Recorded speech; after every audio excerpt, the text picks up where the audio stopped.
جانا ہے.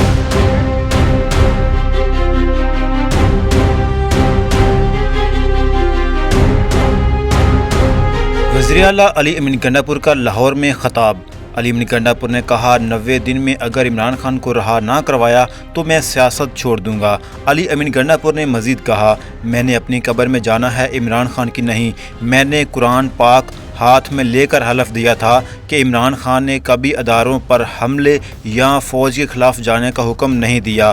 علی امین گنڈا پور نے کہا میرے 14 کارکن شہید ہوئے، اختلاف کرنے والے کرتے رہیں، لیکن اگر اب میرے کارکنوں کو مارا گیا تو میں بھی ماروں گا. میں نے اپنی قبر میں جانا ہے، میں نے عمران خان کی قبر میں نہیں جانا. میں نے ہاتھ میں قرآن پاک کا حلف دے کے گواہی کی تھی کہ مجھے آج تک عمران خان نے نہیں کہا کہ تم کسی فوجی تقریبات پہ حملہ کرو. اور بھائی میرے 14 ورکر شہید ہوئے ہیں، میرے 77 بندوں کو میں نے خود اپنے ہاتھ سے ان کا علاج کرایا ہے جن کو سیدھی گولیاں ماری گئی ہیں.